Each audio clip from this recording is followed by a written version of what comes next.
José Luiz, professor da Faculdade São Francisco de Assis. Dando seguimento à nossa série Avaliação de Empresas, na aula de hoje nós vamos estudar então o modelo H para avaliação do crescimento e o modelo de desconto de dividendos em 3 estágios. Na aula anterior nós estudamos o modelo de Gordon e o modelo de 2 estágios. Hoje vamos estudar iniciando pelo modelo H de avaliação do crescimento. O modelo H para avaliação do crescimento apresenta também 2 estágios, né?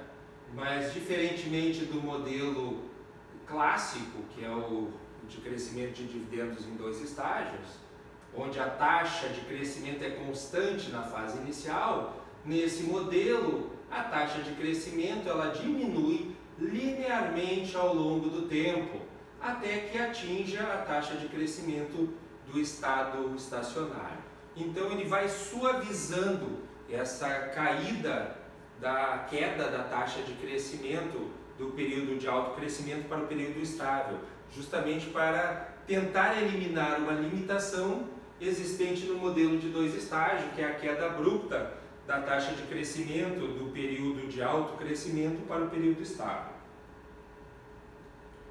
Quais são os pressupostos do modelo? O modelo parte do pressuposto que a taxa de crescimento dos lucros começa com uma taxa inicial alta e declina linearmente para o período de crescimento extraordinário, para uma taxa de crescimento então estável. Então, uma taxa de crescimento alta no período de alto crescimento ou de período de crescimento extraordinário, e ela vai se reduzindo linearmente até chegar na taxa de crescimento estável. Ela supõe que o dividendo, o índice payout, é constante sobre o tempo, não sendo afetado pela taxa de crescimento que se modificam. Vamos ver, essa é uma das limitações desse modelo. No modelo H, para avaliação do crescimento, o valor do dividendo esperado é obtido através da seguinte fórmula.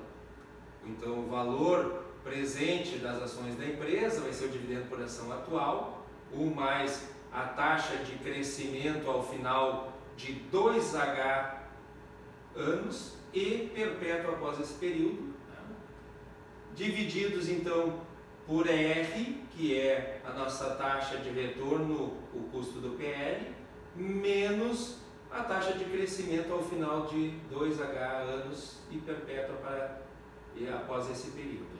Então essa aqui seria a fase de alto crescimento. E aqui a fase de estabilização. Então, somado ao dividendo por ação atual, multiplicado por H, que é o número de anos da fase de alto crescimento dividido por 2, e multiplicado por GA, onde GA é a taxa de crescimento inicial, alto crescimento, mais a taxa de crescimento do período de estabilização, divididos tudo isso pela taxa de desconto, que é o custo do PL, menos a taxa de crescimento nessa fase inicial.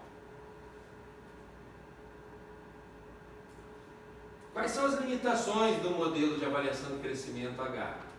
Embora o modelo evite a queda repentina do crescimento, espera-se que o declínio da taxa de crescimento ocorra por incrementos lineares a cada ano. Na realidade, a gente sabe que não é linear, a realidade é outra. Mas suaviza o problema que existe no modelo de 2 estágios. A hipótese de que o índice payout seja o mesmo em ambas as fases causa uma inconsistência, pois uma taxa menor de crescimento deveria implicar, então, no maior índice payout. A gente já viu, esse é o raciocínio. Quando eu estou crescendo mais, eu necessito distribuir menos dividendos, pagar uma taxa payout menor do que quando eu estabilizo e consequentemente necessito investir menos, logo eu posso distribuir um dividendo maior. Então existe essa inconsistência nesse modelo H. Muito bem, já o modelo de desconto de dividendos em 3 estágios, ele combina a característica do modelo de 2 estágios e do modelo H, pois permite a utilização de um período inicial de alto crescimento, um período de transição onde o crescimento declina e uma fase final de crescimento estável. Dessa forma, é o mais geral dos modelos, porque não impõe nenhuma restrição ao índice payout, diferentemente do modelo H, que impõe então restrição a esse índice payout, parte do pressuposto que ele é o mesmo, né? No modelo de dividendos de 3 estágios, o dividendo esperado é obtido, então, observem aqui, ó, as 3 fases, né? Uma fase inicial, uma fase de crescimento decrescente e finalmente uma fase de estabilização. Então, o valor da ação, presente da ação, vai ser então obtido pelo lucro por ação no ano 0, né? mais a taxa de crescimento na fase de alto crescimento, que é a fase inicial, multiplicado por PA, que é o índice payout na fase de alto crescimento, né? Então observe, o índice payout ele se modifica, ó, tem um na fase de alto crescimento e tem um lá na fase de estabilização, né? Tudo isso dividido por 1 mais a taxa de desconto R, que é o custo do patrimônio líquido, mais o somatório dessa segunda fase, né?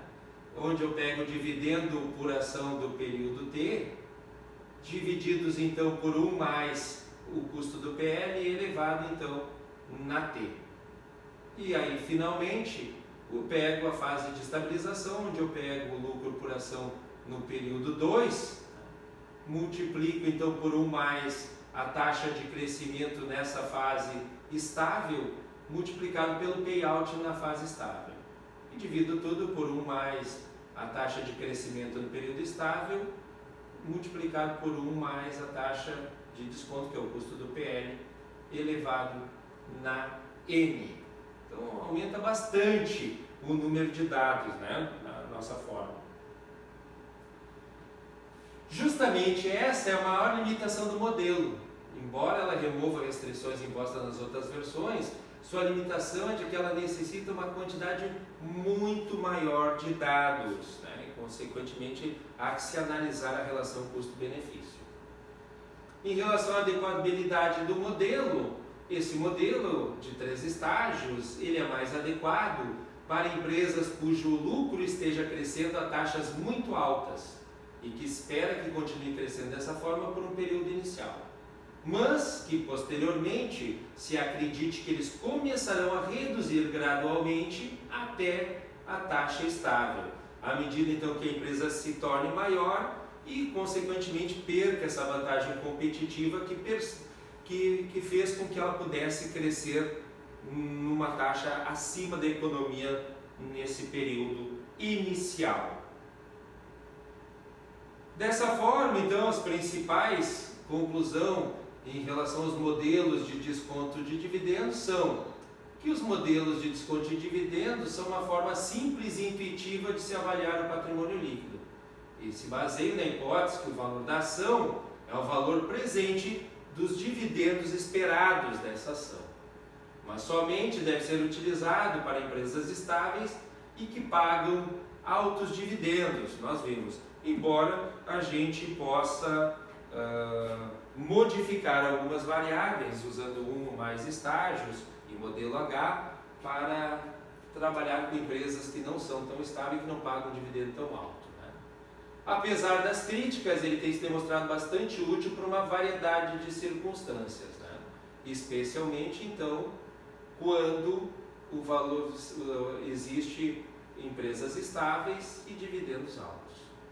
É um modelo conservador, pois baseia-se na noção que o valor é determinado unicamente pelo valor presente dos dividendos. E além disso, ele possui a restrição de não considerar ativos não utilizados ou subutilizados. Então, nesse modelo, ele não consegue capturar o modelo de ativos que não estejam sendo utilizados pela empresa no momento ou que estejam subutilizados. Embora nós pudéssemos calcular externamente esses valores desses ativos não utilizados ou subutilizados e incorporar ao modelo. Essa foi a nossa aula de hoje. Obrigado a todos e até a nossa próxima aula.